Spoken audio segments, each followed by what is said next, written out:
Hey Nation, just wrapping up IT Nation 2023 in Orlando. So my final interview are with some good old friends, William Toll and Amy Luby at Seceon. How you guys doing today? Great. Doing great. Thanks, Harry. All right, yeah. That took a lot of energy, this show. Well, William, let's start with you. What is Seceon? Sure. So Seceon is a threat detection and response platform. It's optimized for MSPs and MSSPs to be able to deliver a managed security service without a lot of eyes on glass, right? So I think today in 2023, MSPs have options when they want to launch advanced security services. That's being driven by insurance companies, being driven by compliance requirements. And I think their options are go buy a SIM, go hire a big team, do a lot of integrations, add some automation with SOAR, add threat intelligence feeds, and that's a big commitment, right? And for an MSSP, that's pretty standard practice, but for an MSP, that's a long shot, right? But for the other option is to outsource to an MDR, and if you outsource to an MDR, you really losing the core of your business, right? Yeah. Securities evergreen, right? Securities, that's always going to be around, right? That might be something that might not make sense to outsource control and outsource profits to another service provider. Yeah. But if there was a way that you could leverage AI and ML to run your own security service and leverage the power of ingesting everything, enriching it, adding machine learning detections, and then automatically responding and remediating to threats. Where at 2 a.m. on a Saturday, a machine can be quarantined or a firewall port can be blocked. But during work hours, Monday through Friday, whatever, 8 a.m. to 6 p.m., you can actually send an alert. Or maybe for certain clients or certain infrastructure, machines or environments.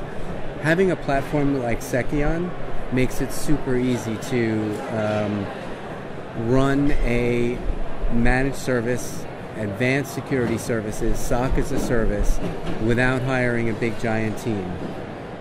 No, there you go. Yeah. Nice elevator pitch. So, Amy, over to you. You're a well-known community leader, community member.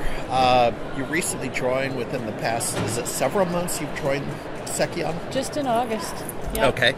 Well, what's your story? What do you do? What do I do? Well, first of all, it's great to be here with you again. Yeah. It's been a little bit, right? It's been a while. Yeah. No, I've been in the channel for 26 years, a little bit over maybe. I long remember the SMB Nation days. Those were some really good times. Yeah.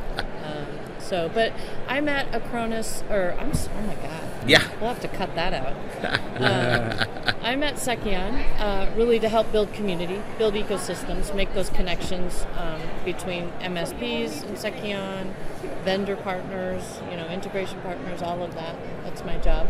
Yeah, cool. Yeah. And are you still in the Midwest? Or I know there's a lot of the people are in Boston, but I'm assuming you're still in the Midwest. Yep, I'm based in Nebraska. Same place I've been for a long, long time.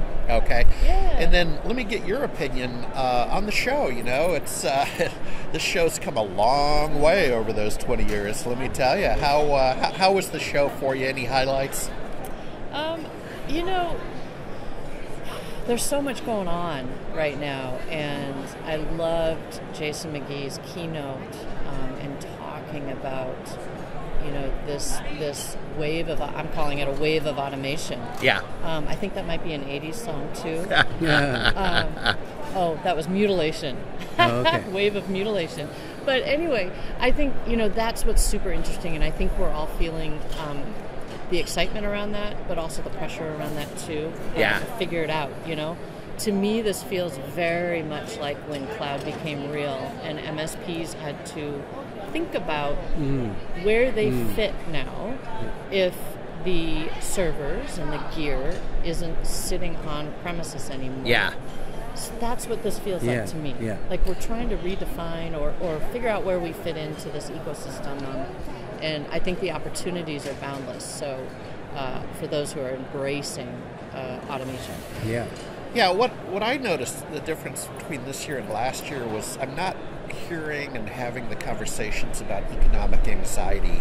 Last November, there were more of those conversations because the Fed was getting pretty aggressive on rates and so on. I'm not hearing that. I don't know if you have heard that. Like, oh my goodness gracious, mercy me, I'm all scared about the economy. I really haven't had that conversation this show. I'm not directly. I think folks are still in just kind of a holding pattern all over, whether it's in our sector or not. So just kind of waiting to see what's happening. I met an MSP this morning at breakfast, and he was excited about his higher margins that he's seeing because he's moved a lot to the cloud. And with automation, he sees even higher margin opportunities. So it's a big opportunity for MSPs to transform and get back into the business and add value in new ways, different ways. Digital transformation might be a cliche phrase, but at the end of the day, IT is owned by MSPs, and if they can get into that business and help automate operations and processes for their clients, they're adding value, and it gets stickier and stickier. So I think freeing themselves of managing massive amount of hardware, gear, and infrastructure could be a big opportunity for MSPs to transform. All right. Well, we'll keep tracking you. That's a wrap with this podcast. It's a wrap with the conference. Great. Thanks, Harry. Thank you. Okay.